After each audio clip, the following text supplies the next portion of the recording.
What's up, guys? Welcome to the next episode of Chucky. I would say episode 8, 9, or 10, or whatever the hell it is, but I truly don't know. So, on the next episode, right now, you're going to see me put this transmission in that car, and then we're going to go beat the crap out of it at the drag strip.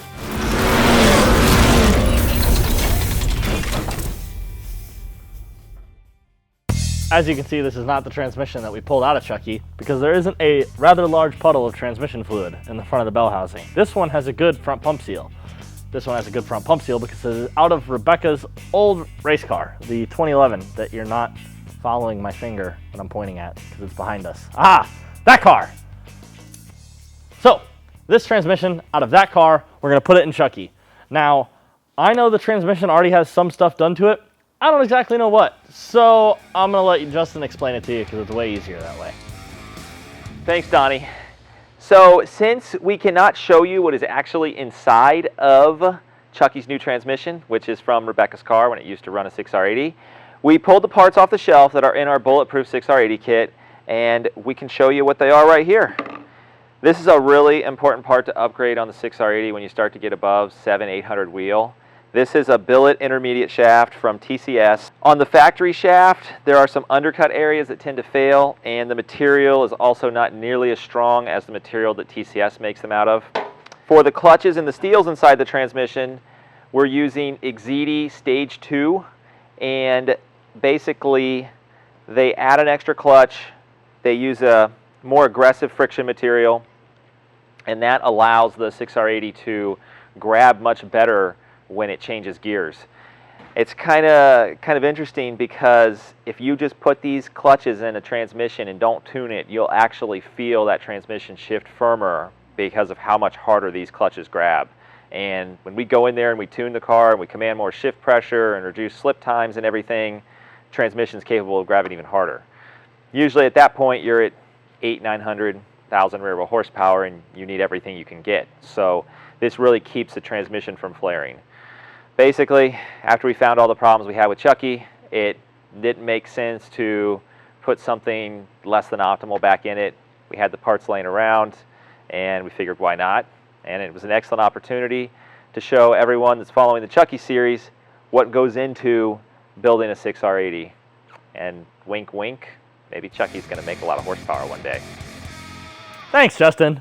Now, we're not just going to throw this transmission back in with a stock converter because why the hell would I rip it all the way out and do something horrible like that? So, FTI, that's a whopping 15 minutes down the street from us, has hooked us up with one of their converters for 6R80. It's going to have a little bit higher stall than Chucky's used to, about 4,000. So, she should launch pretty good. And thanks to the UPR suspension we put in it last time, it should hook and book as well. I'm excited. Let's get this stuff in there. Donnie's tech tip number 79. So before you put any converter that's brand new in a transmission, hopefully you're only using brand new converters. Some of you weirdos would use a used one though. But anyway, you have a brand new converter, it's empty. They do hold quite a bit of transmission fluid. So before you install it in the transmission and put it up in the car, it's best to take the dust cap off, like so. And then we're gonna fill this up pretty much as I reasonably can without it overflowing when I try to put it on the input shaft of the trans. And it will take a little bit because you fill it up and then it soaks down into everything, and it's a process. But make sure you get a good bit of transmission fluid in it. Now that we've already got our fluid in the torque converter, we can go ahead and put that in the transmission, get our transmission ready to go back up in the car.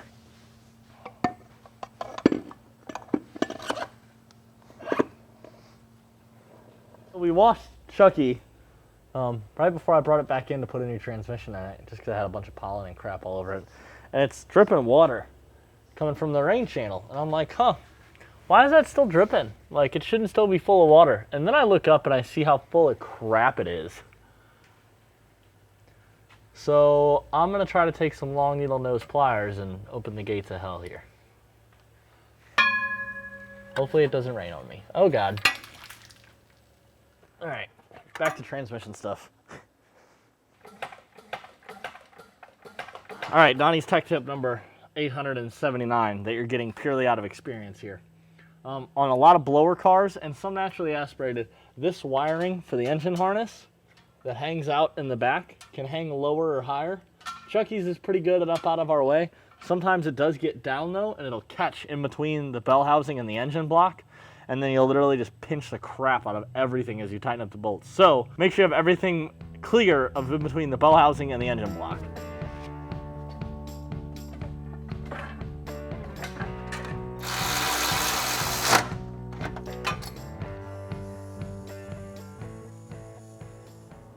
So I'm currently putting in my torque converter bolts because FTI has you replace them with these nice little bolts they supply instead of using factory style nuts. And the camera guy right behind you asked me for a funny tech tip. And I don't really have a tech tip for this one, but I'll give you Donnie's tech tip number 872. Torque converter bolts and nuts suck.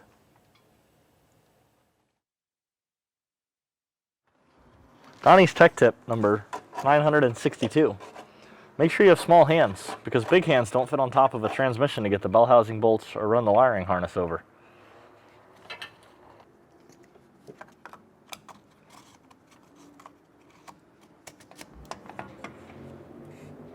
Every time I go to do something else on this car, I'm like, God, you're so nasty underneath. Donnie's tech tip number 9. This one's for the ladies. If you come out to the garage and your husband has extensions and a swivel and a configuration as long as this, turn around, go back inside, and get the beer. Because it probably means he's fighting a starter bolt or something else that's hidden way up in there, like I am right now, and he's getting really pissed off. Piece of shit.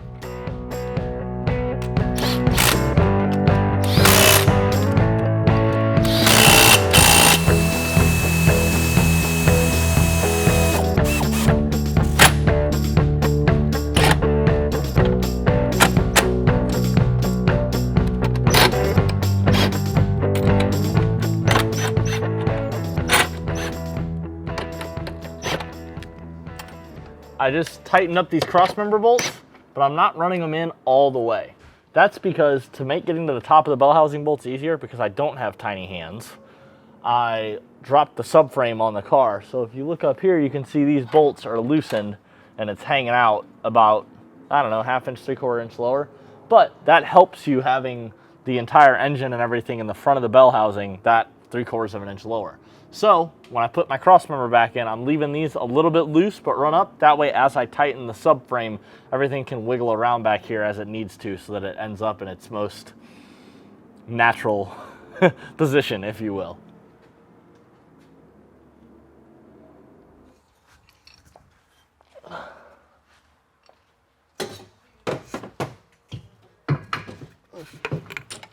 Donnie's tech tip number 502.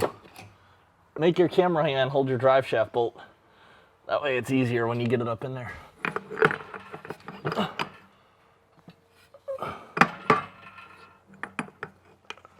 Watch your head. I don't feel safe there.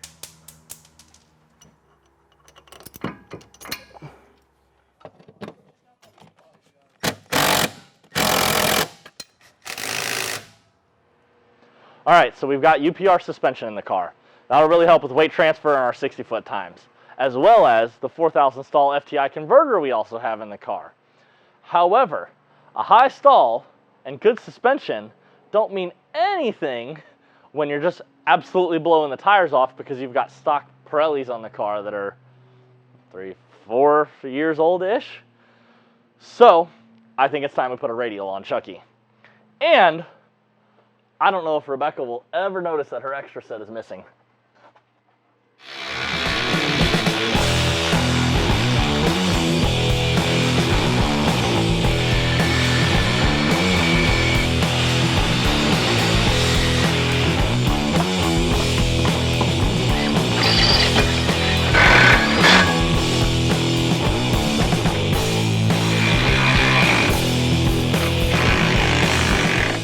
Now that we have our sway bar relocated, we're going to go ahead and put our drag radials on, and hopefully we're going to get Chucky down the track with a lot quicker 60-foot times.